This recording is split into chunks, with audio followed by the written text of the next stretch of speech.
Alright, so I got all this stuff for free from a foreclosed house.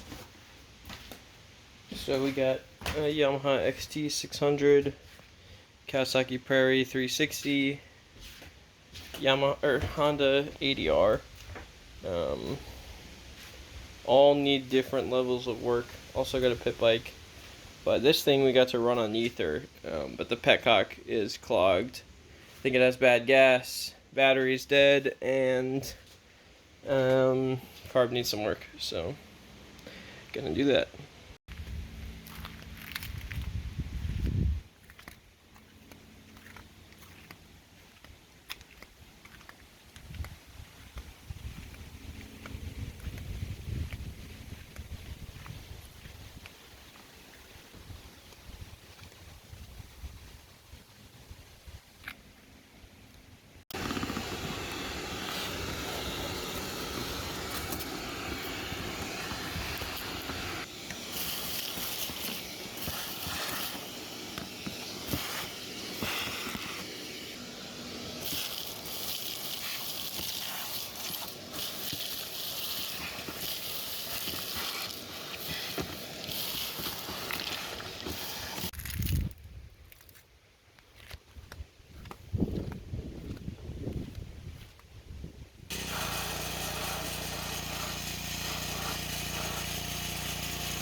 Just took the petcock off the fuel tank, and it's pretty obvious why it was not sending any fuel through.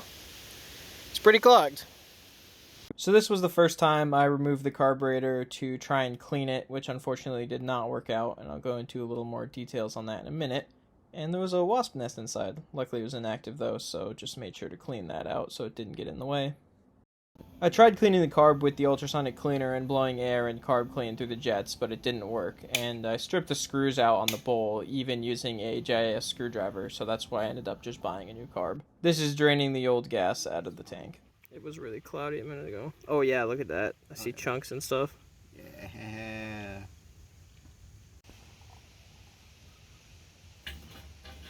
This is a trick I learned from Andrew Camerata's YouTube channel, where you throw some rags in a gas tank and then blow them around with compressed air, and it just picks up all the gunk that's left in there and any old gas and makes it nice and clean for you.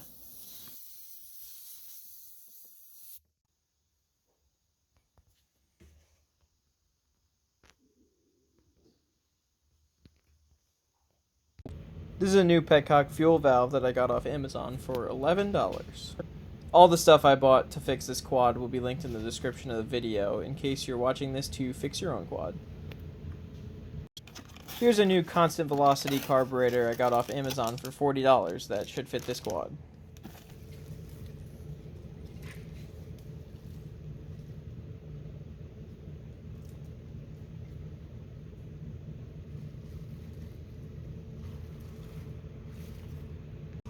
So now I'm going to remove the carburetor. This is the stock one actually that I unfortunately was not able to clean out properly. I put it back on and it didn't work, so that's why I'm replacing it with that other one that I bought off Amazon.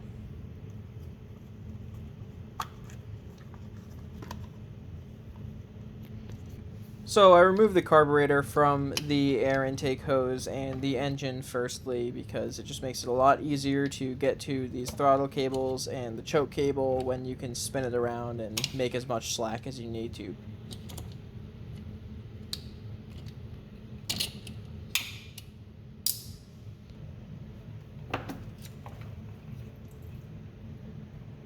So next up, I'm just going to remove this drain hose here, which is just for overflow.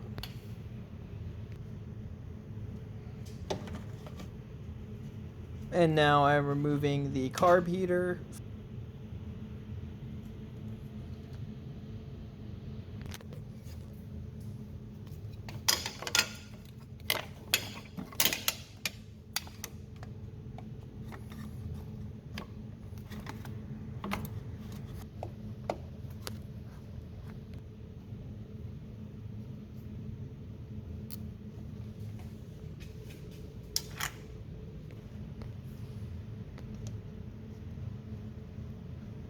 And this is the drain for the bowl of the carburetor. And now for the choke, just use a 12mm box wrench and it should come off. Just be careful because it's plastic, threads into metal.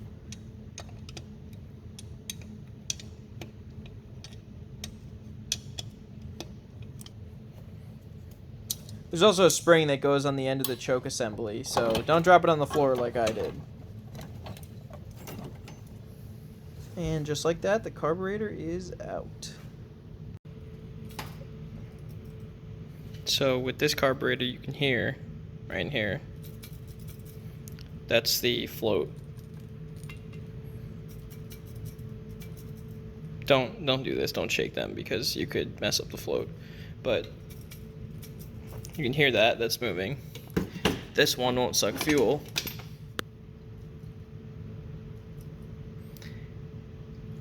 Gets fuel in, but it won't actually pull any more in. When so it won't run. Nothing.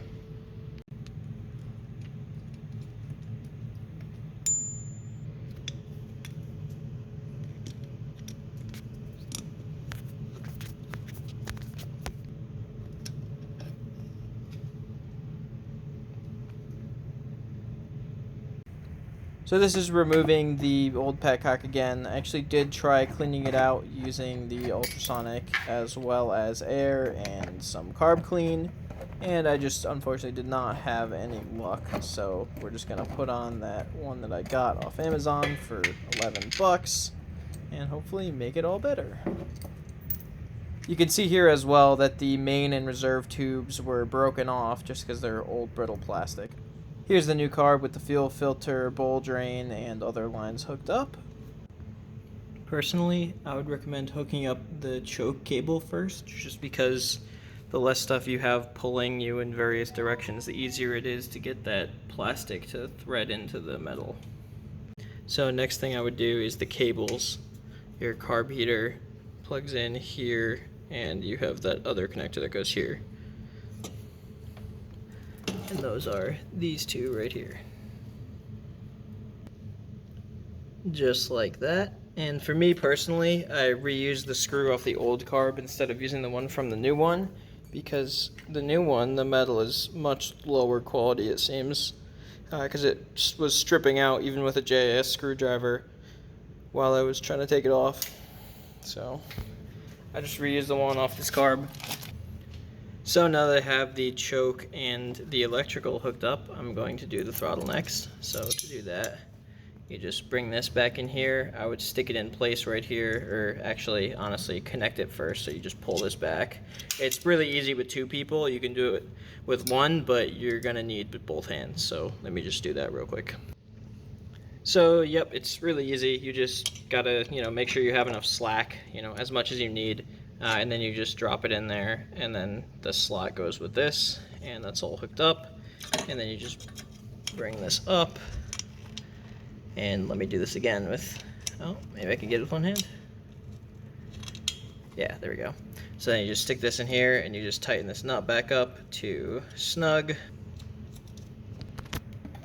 So yeah, this should put you back at your original throttle cable adjustment, which is important because if that changes, then your throttle might be kind of out of adjustment. So, yep. And now just verify that your throttle is operating properly. Just give it a couple pumps here and just make sure it's moving all the way open and all the way shut. So that looks like all the way open. Let's see. Yep. So now, while the carb did come with a new throttle plate cover thing. I'm just going to reuse the old one because it's already on there. It's zip tied to the lines and everything, and there's no issues with it. So that screw's going to look like this. It's got a little washer on it. There you go, just like that. So now we can go ahead and actually plug our carb back in, which is super easy. You just bend this out of the way, stick your big end in there, and the small end with the throttle plate on it that moves open and closed. Should be like a brass color. That just goes right in there. So sometimes this part's a little difficult because you don't have enough play in this, or this isn't very rubbery anymore. So this time it literally took me 10 seconds to do that. And now I'm going to run this little drain hose just right where it went before, so through these little notches here. And there you go. Now we're ready to hook up the tank again with the new petcock and see if she goes. So if you have gas in your tank like I do, just make sure that your cap doesn't get beyond the level of the fuel, and also that this is switched to off so that you don't spill fuel, or you spill as little as possible. Also, if you plan to go full confidence mode and you're just going to put the tank right back on, skip this step, putting this on, because I'm going to have to unscrew that. So you just pull this little plastic piece off, and then you put everything back in place, and then you stick it in through here.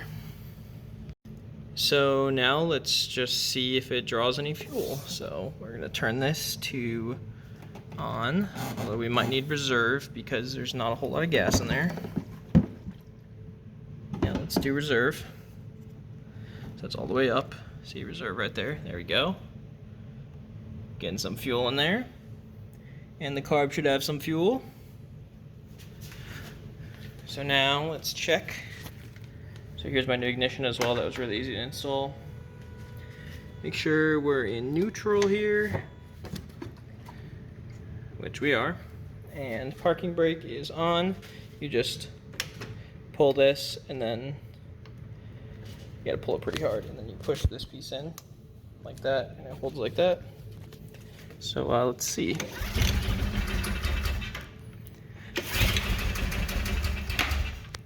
All right, let's try with choke on.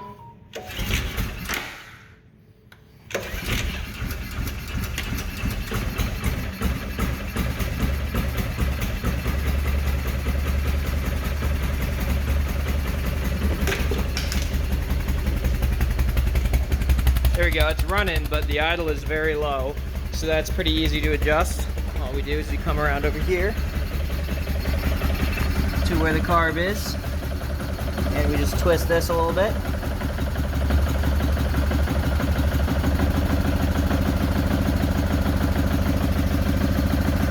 And there you go, now the idle's up. Sounds pretty nice.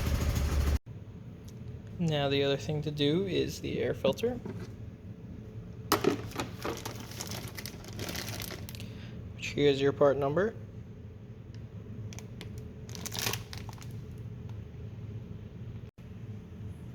This is also pretty easy to install. You just throw it in there. Yeah, also before I do that, keep in mind it's pretty oily to like keep it clean, I guess, but it's a Fleet Guard. And that's the part number if you can't find the Kawasaki one. So the trick to putting it in is you just put it in this way. So you stick this end in first, and then you push it in, and then you push down, and it sits on those tabs. So next up is the tank, which once again, quite easy. What I would say is just tilt it this way, and then maneuver this little corner around the shifter, stick that in, and then tilt it back this way, and you can just shove it right in there. And don't forget to put this shroud on before you put the bolts in. So I think the only way to get this on is to, just force it over this shifter cap. I thought it might unscrew, but maybe it does. I just haven't looked at it too much because forcing it over works. And pull your gas cap off because it won't fit over that hole otherwise. And then all you gotta do is make sure that these little tabs go in these slots here, and it should be easy to put back on. Also, there's these little clip things on either side, right here and right here. Mine, or not just now, but I think I lost it at some point. So that screw is not going to go in because that has a nut on the bottom of it. So just make sure you don't lose those. And the other thing to pay attention to is the two tabs that are right here and right here.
Just put some gas in it, and surprisingly, the fuel gauge works.